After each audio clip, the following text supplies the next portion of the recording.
Hello दोस्तों, आज हम करेंगे रीजनिंग के महत्वपूर्ण प्रश्न को हल।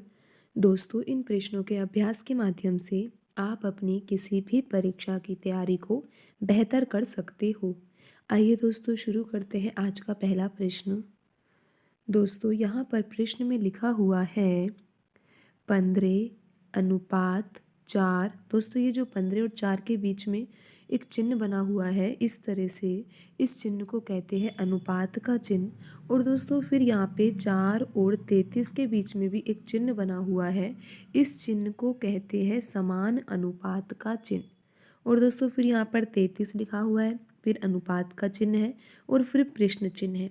और दोस्तों, हमें यहाँ पर ये पता लगाना है कि इस प्रश्न चिन्ह के स्थान पर कौन सी संख्या आएगी। तो दोस्तों, यहाँ पर एक समान अनुपात का चिन्ह दिया हुआ है, आपको दिखाई दे रहा होगा। जब सवाल में समान अनुपात का चिन्ह दिया होता है तो उसमें क्या करना होता है दोस्तों। यहाँ पर समान अनुपात से पहले आपको दो संख्याएं दिखाई दे रही होगी, 15 और 4।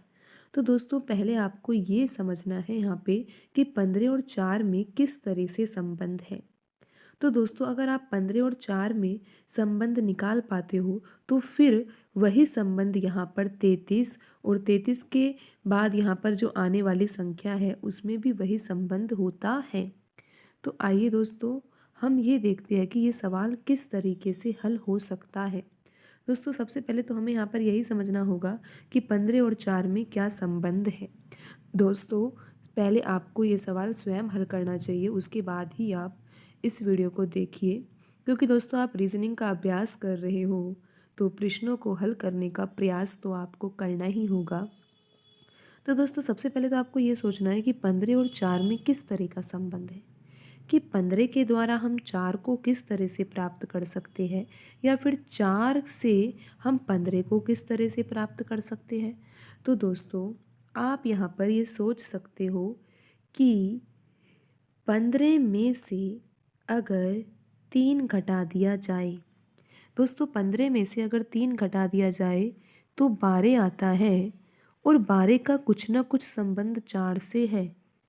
अगर 12 में 3 का भाग दे दिया जाए और फिर 3 का भाग 3 से हम 12 को काटे तो यहाँ पर 4 आ रहा है। दोस्तों, आप यहाँ पर देख सकते हो 4 ही लिखा हुआ है। दोस्तों, एक बार फिर से आपको समझाते हैं हम। 15:4 है, हमें 15 से 4 को प्राप्त करना है। तो हमने क्या किया, 15 में से पहले 3 घटा दिया तो हमें 12 प्राप्त हुआ। फिर हमने सोचा कि 12 से 4 कैसे आ सकता है, अगर 12 में 3 का ही भाग दे दिया जाए। दोस्तों, यहाँ पर हमने 3 को घटाया है और 3 का ही भाग दिया है, फिर तो हमारा आंसर 4 आ गया। तो दोस्तों, आपको ये पैटर्न समझ तो आ गया। अब आप 33 के द्वारा यहाँ पर आने वाली जो संख्या है उसको ज्ञात कर सकते हो। आपको क्या करना है, 33 में से 3 घटाना है। दोस्तों, जब आप 33 में से 3 घटाओगे तो आपको 30 प्राप्त होगा। और फिर आपको 30 में 3 का ही भाग देना है। और 3 का भाग दोगे जब आप 30 में, तो आपका आंसर आएगा 10। और दोस्तों, यहाँ पर जो प्रश्न चिन्ह के स्थान पर संख्या आएगी वो आएगी 10। और आप देख सकते हो कि जो ऑप्शन बी है उसमें 10 ही लिखा हुआ है। और दोस्तों, ऑप्शन बी आपका सही उत्तर होगा।